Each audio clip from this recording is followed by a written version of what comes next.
pemirsa indahnya Ramadan yang dirahmati Allah. Menjelang Idul Fitri, permintaan akan berbagai kebutuhan hari raya tentunya akan makin meningkat.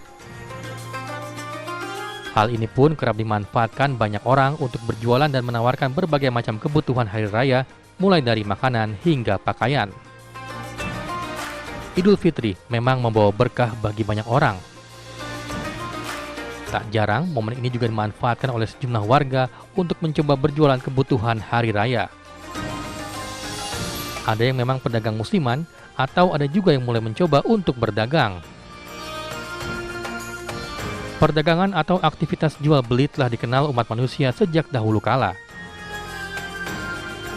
Ajaran Islam secara tegas telah menghalalkan aktivitas jual beli dan mengharamkan riba. Hal ini pun dicontohkan oleh Nabi Muhammad SAW.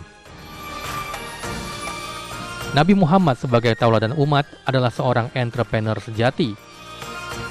Bahkan sebelum diangkat oleh Allah Subhanahu wa Ta'ala menjadi Rasul, baginda Nabi adalah seorang pedagang yang jujur.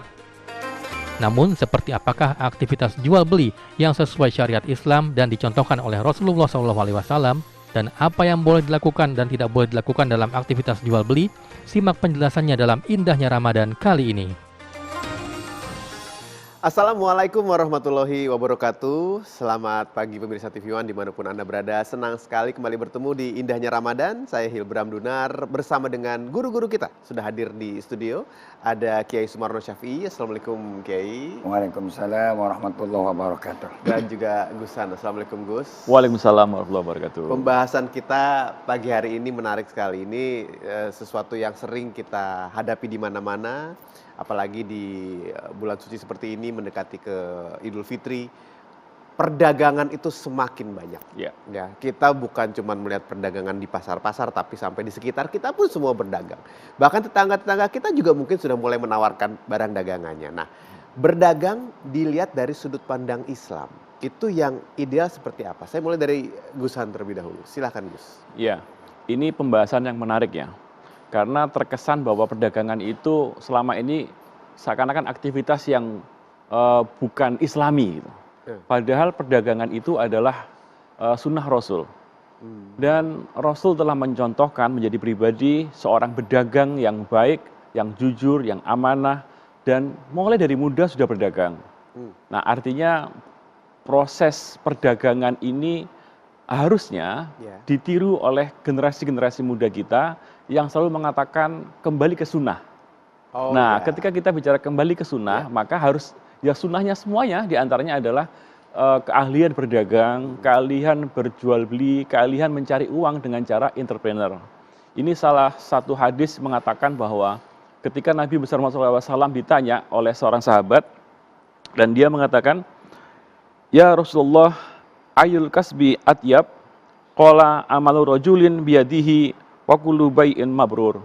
Ketika ditanya sama Rasulullah, apakah pencari nafkah yang paling baik, pekerjaan yang paling baik, dan Rasulullah menjawab, yang paling baik adalah berdagang dari tangan sendiri dengan perdagangan yang jujur.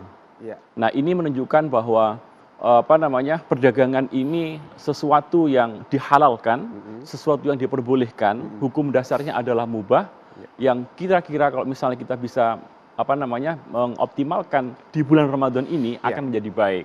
Memang di bulan Ramadan ini kita sadari bahwa konsumerisme itu tinggi. Dan ketika ini direspon dengan baik oleh pedagang, itu akan menjadi baik asalkan pedagang juga bijak, jangan memanfaatkan momentum sehingga karena demand and supply-nya tidak seimbang, akhirnya harganya dinaikkan setinggi-tingginya. Nah, ketika kita bicara tentang seperti itu, larinya lebih kepada etika berdagang. Etika berdagang dan juga bicara tentang bagaimana pedagang itu amanah, pedagang itu bisa menjaga brandnya. Nah, ini yang harus kita tiru dari Rasulullah. Rasulullah itu ketika berdagang jujur di dalam memberikan harga dan juga tidak memanfaatkan momentum secara membabi buta. Nah, ini mungkin yang harus kita luruskan bagaimana kita berdagang dengan baik. Gitu. Menjaga kejujuran berarti kuncinya. Kiai bagaimana?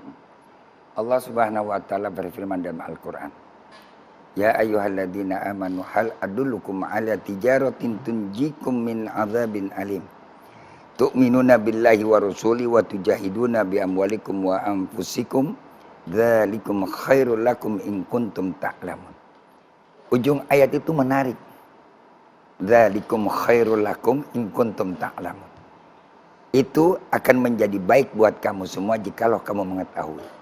Kata-kata itu coba kita lihat. Artinya ada pesan moral yang tinggi di dalam ayat itu. Allah perintahkan kepada orang yang beriman agar dia di dalam perniagaan itu mendapatkan keselamatan.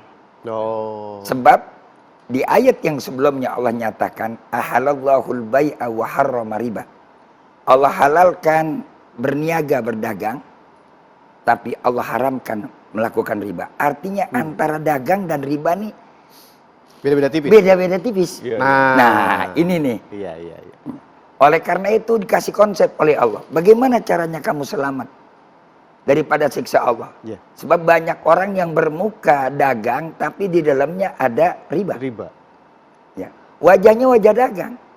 Casingnya casing kayak orang berniaga. Tapi di dalamnya ada riba nih. Oleh karena itu Allah bilang, bekali yang pertama tu'minu nabilah. Orang berniaga harus bermoral dulu, dia iman kepada Allah. Jangan dia dagang hanya ngejar cari keuntungan, cari profit. Ya cari konsumen yang banyak. Tapi dia nggak sadari bahwa apa yang dia lakukan merugikan kepada pembeli, menipu kepada pembeli, ada gharar di dalamnya, ada riba di isinya, dan juga ada riswah barangkali di dalamnya. Nah ini yang kita khawatir. Kalau riba sendiri itu seperti apa, Kiai? Nah, dalam perdagangan ya? Dalam perdagangan yang bisa terjadi riba adanya perbedaan harga. Umpama cash sekian, kredit sekian. Ada dua harga. Ini kan menarik nih. Iya, jadi begitu kredit jadi naik gitu. Naik, ya. Kalau cash lain. Nah, ini seringkali terjadi kayak model begini. Perdagangan ini kan ada yang dagang cara musiman di bulan Ramadan nih. Ya. Juga pakai etika dong. Jangan semuanya aja mumpung tadi dibilang ada momen. Memanfaatkan situasi. Mentang-mentang Nabi bilang adalah usaha itu adalah merupakan satu jalan yang terbaik untuk mendapatkan keuntungan melalui perdagangan. Dan Rasul mencontohkan bagaimana berdagangnya. Oleh karena itu Nabi setelah Nabi berternak, ngangon kambing, begitu Nabi mulai mengajak dewasa, Nabi menjadi entrepreneur. Pengusaha. Artinya adalah apa? Orang kalau ingin maju ke depan, dia harus menjadi pengusaha. Nah, ini secara filosofinya. Lalu pengusaha yang bagaimana? Yang melahirkan kebaikan. Yang ujungnya nanti akan membawa nilai keberkahan. Nah, keberkahan itu bisa dibahas juga dari keuntungan. Saya mau ke Gusan dulu ya, Kiai. Sebentar ya, Kiai. Bicara soal keuntungan, tadi Gusan bilang keuntungannya yang sewajarnya saja. Wajarnya itu berapa? Gus, misalnya kita beli barang modal gitu, misalnya harganya Rp100, jualnya berapa yang benar itu? Ya sebenarnya memang tidak ada batasan secara keuntungan, fix ya keuntungan itu, karena memang kan situasi dan kondisi pasti berubah dan berbeda-beda kan, dengan mungkin harga di Jawa dengan harga di Kalimantan kan pasti berbeda, di Jayapura juga berbeda, maka kan pasti harus dihitung dengan tapi persentasenya nggak ada ya? Tidak ada. Tetapi yang ada adalah adab yang ditetapkan oleh para ulama-ulama gitu. Ada yang kalau bisa sebaiknya maksimal 30%. 30? Ada yang mengatakan seperti itu. Beberapa ulama mengatakan seperti itu. Atau maksimal tiga kali lipatnya, jangan lebih gitu kan. Nah, 300% dong. 300%. Kan tapi kenyataannya bahkan ada yang lebih dari 1000% loh. Kalau kita misalnya berdagang, bahkan ada praktek yang ingin menyembunyikan harga barangnya, misalnya brambang atau bawang gitu kan ya, disimpan untuk menaikkan harga. Nah itu yang tidak boleh. Penimbunan. Nah itu halal tapi tidak thayyib. Halal tapi tidak thayyib. Nah sementara thayyibah ini yang perlu kita raih ketika sudah sampai di level halal begitu kan.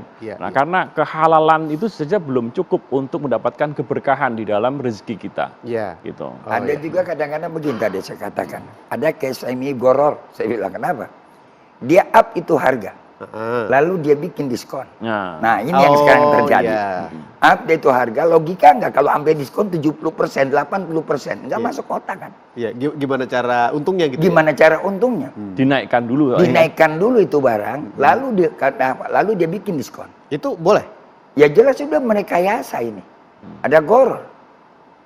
Ya.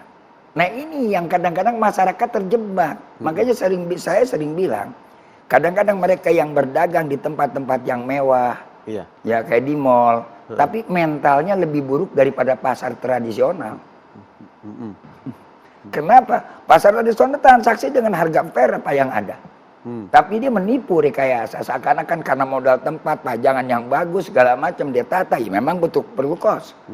Tapi tidak gitu-gitu amat kali. Iya. Kalau sampai ada diskon 70% berapa modalnya? Oke. Iya. Ya tahan dulu Kiai.